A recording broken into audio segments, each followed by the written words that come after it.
नमस्कार, capital TV की special story देख रहे हैं आप और मैं हूं आपके साथ दिव्या सिंह। लोकसभा चुनाव खत्म हो चुका है, नई सरकार बनने वाली है, लेकिन जांच एजेंसियों का जबरदस्त एक्शन चालू है। उत्तराखंड से लेकर पंजाब तक जांच एजेंसियों का जबरदस्त तरीके से एक्शन देखने को मिल रहा है, जिससे भ्रष्टाचारियों की नींद हराम हो गई है।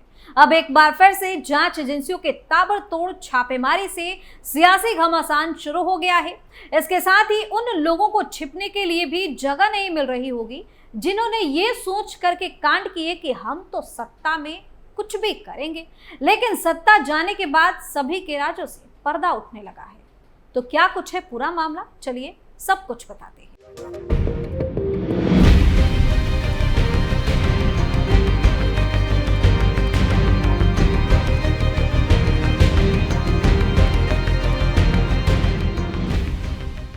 जांच एजेंसी हो या फिर पुलिस, सभी एक्शन मोड में है। इसका ताजा उदाहरण है अमृतसर। जी हां, पंजाब के अमृतसर में सीमा सुरक्षा बल ने पंजाब पुलिस के साथ सीमावर्ती गांव में एक ड्रग तस्कर के घर छापा मारा। छापेमारी के दौरान संदिग्ध के घर से करीब 2 करोड़ रुपए की ड्रग मनी बरामद हुई। अभी करेंसी की गिनती और तलाशी अभियान हुआ, जिसमें कई तरह के सबूत भी हाथ लगे हैं। इतना ही नहीं, अभी पंजाब में ईडी का ताबड़तोड़ एक्शन देखने को मिला था, जिसमें करोड़ों का कैश भी जब्त हुआ था। दरअसल प्रवर्तन निदेशालय यानी कि ईडी ने मादक पदार्थ से जुड़े मनी लॉन्ड्रिंग के मामले की जांच के सिलसिले में 29 मई को पंजाब की कई जगहों पर छापेमारी की। आधिकारिक सूत्रों ने जानकारी देते हुए बताया कि इस मामले में जगदीश सिंह उर्फ भोला मुख्य आरोपी है। एजेंसी ने इस छापेमारी के दौरान करीब 4 करोड़ 6 लाख रुपए ही नकदी जब्त की। सूत्रों के मुताबिक रूपनगर जिले में कुल 13 परिसरों पर छापेमारी की गई। छापेमारी के दौरान कई महत्वपूर्ण दस्तावेज भी बरामद किए गए। इन दस्तावेजों से मालूम चला कि कैसे अवैध खनन से होने वाली कमाई आगे बांटी जा रही थी।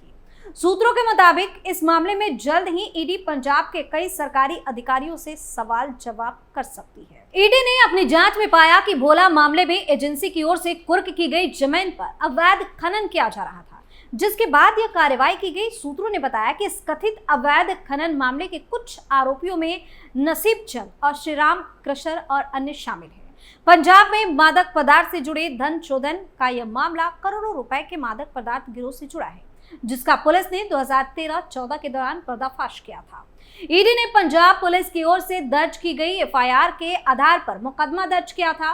इस मामले को आमतौर पर भोला मादक पदार्थ मामले के नाम से जाना जाता है, क्योंकि इस मामले में कथित मुख्य आरोपी पहलवान से पुलिसकर्मी और फिर मादक पदार्थ माफिया बने जगदीश सिंह उर्फ भोला की संलिप्तता सामने आई थी।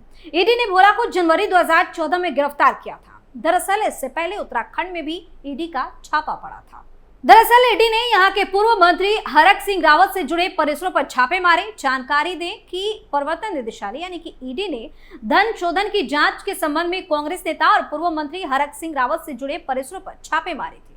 उनके दिल्ली, चंडीगढ़ और उत्तराखंड के ठिकानों पर ईडी टीम एक साथ पहुंची थी और छापेमारी की थी। हालांकि इसके अलावा प्रवर्तन निदेशालय ने पंजाब के कई क्षेत्रों में छापेमारी अभी हाल ही में की थी। जानकारी के मुताबिक ईडी की तरफ से यह छापेमारी अमरूद बाग घोटाला मामले में की गई। इस मामले में विजिलेंस विभाग ने पहले मामला दर्ज किया था और करीब 21 लोगों को भी गिरफ्तार किया गया था।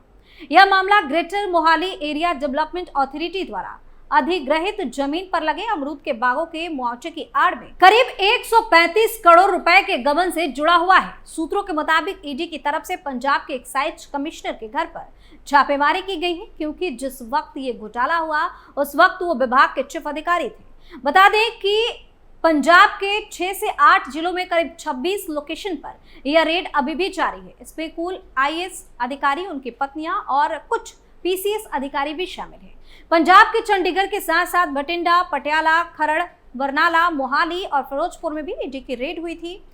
बीवी ने 2023 में बरकपुर गांव और मोहाली जिले के कुछ गांव में कृषि भूमि का अधिग्रहण करके एरोट्रोपोलिस शहर के विकास के लिए अधिग्रहित भूमि पर स्थित अमरूद के बागों के मुआवजे की आड़ में जारी किए गए लगभग 137 करोड़ रुपए के गबन का मामला दर्ज किया। जांच के दौरान पता चला कि कुछ लाभार्थी जमीनों के मालिक जिन्होंने मुआवजे का दावा किया था, पहले से ही ग्रेटर मोहाली क्षेत्र विकास प्राधिकरण से संबंधित अधिकारियों को जानते थे और उन्हें पता था कि किन गांव में भूमि अधिग्रहण किया जाना है। मामले में आरोपियों ने अमरूद के पेड़ों का मूल्य निर्धारण बढ़ाने के लिए पौधे की उम्र 4 या 4 साल से अधिक बताई थी, ताकि उन्हें फल देने वाले पेड़ के रूप में आंका जा सके। बात यहीं पर खत्म नहीं होती है, क्योंकि अभी पिछले महीने ईडी के हाथ जो लगा उसके बारे में कभी किसी ने सोचा भी नहीं था। दरअसल प्रवर्तन निदेशालय यानी कि ईडी ने झारखंड के रांची में कई ठिकानों पर छापेमारी कर बड़े पैमाने पर कैश बरामद किया था।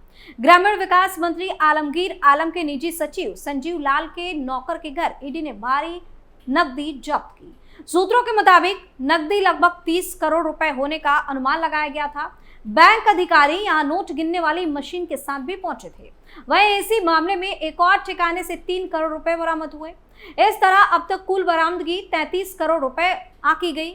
इस मामले में कुल 6 जगहों पर छापेमारी हुई थी। ईडी ने कुछ योजनाओं के क्रियान्वयन में कथित अनियमितताओं से जुड़ी मनी लॉन्ड्रिंग मामले में फरवरी 2023 में झारखंड ग्रामीण विकास विभाग के मुख्य अभियंता वीरेंद्र के राम को गिरफ्तार किया था।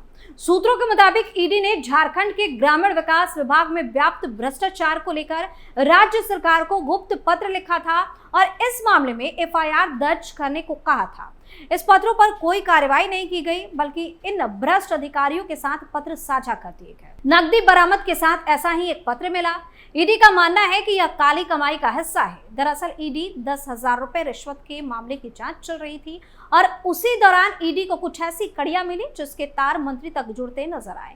ईडी को जानकारी मिली थी कि आलमगीर आलम के मंत्रालय में भ्रष्टाचार चल रहा था और ये पैसा नौकरों के घर पर जा रहा था। इसके बाद ईडी ने आलमगीर के निजी सचिव के नौकर के घर पर छापेमारी की और वहां इतना कैश देखकर ईडी भी हैरान रह गई। कुछ दिन पहले ही पीएम मोदी जब झारखंड में चुनाव प्रचार कर रहे थे तो उन्होंने करप्शन का मुद्दा उठाया था और उनकी रैली के कुछ दिन बाद यह कार्रवाई हुई जिसमें बड़ी मात्रा में यह कैश बरामद हुआ। बीजेपी सांसद निशिकांत दुबे ने इसे लेकर कांग्रेस पर हमला भी बोला था और कहा था कि काउंटिंग होने दीजिए, ये गिनती 50 करोड़ तक चली जाएगी। पूरी झारखंड सरकार गले तक भ्रष्टाचार में डूबी हुई है। आपको बता दें कि पिछले साल दिसंबर में भी झारखंड में बड़ी संख्या में कैश बरामद हुई थी। कांग्रेस के राज्यसभा सांसद और कारोबारी धीरज साहू के ठिकानों से आईटी ने 350 करोड़ से ज्यादा कैश बरामद किया था। इस पर उन्होंने प्रतिक्रिया देते हुए कहा था कि छापेमारी में जो कैश बरामद किया गया है वो मेरी शराब की कंपनियों का है। शराब का कारोबार नकदी में ही होता है और इसका कांग्रेस पार्टी से कोई लेना देना नहीं है।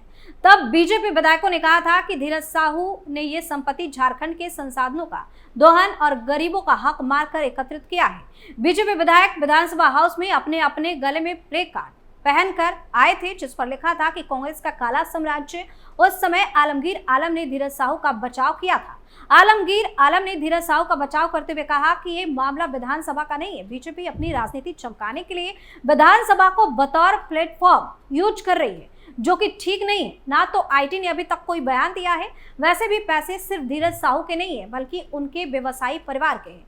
आलमगीर आलम पाकुड़ विधानसभा से कांग्रेस के 4 बार विधायक रहे हैं और अभी राज्य सरकार में संसदीय कार्य और ग्रामीण विकास मंत्री हैं। इससे पहले आलमगीर आलम 20 अक्टूबर 2006 से 12 दिसंबर 2009 तक झारखंड विधानसभा अध्यक्ष भी रहे थे। विरासत में राजनीति मिलने के बाद आलमगीर ने सरपंच का चुनाव जीतकर राजनीति में प्रवेश किया। 2000 में पहली बार वह विधायक बने और तब से लेकर अभी तक 4 बार विधायक बन चुके हैं और अब देखिए कि अब खुद ही भ्रष्टाचार के मामले में बंद है। यानी कुल मिलाकर जांच एजेंसियों की छापेमारी से वक्त वक्त पर भ्रष्टाचारियों पर चाबुक चलता रहता है, लेकिन अब देखना होगा कि जांच एजेंसियों के निशाने पर अगला नाम किसका होता है। स्पेशल स्टोरी में फिलहाल इतना ही। बाकी खबरों के लिए आप देखते रहिए कैपिटल टीवी। नमस्कार।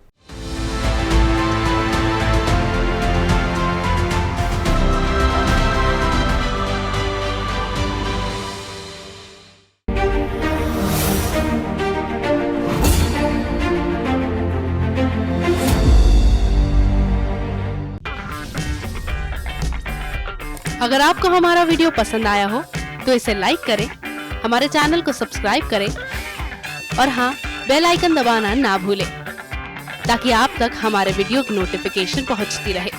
आप अपना सुझाव हमें कमेंट बॉक्स में दे सकते हैं। हमारे साथ जुड़ने के लिए शुक्रिया।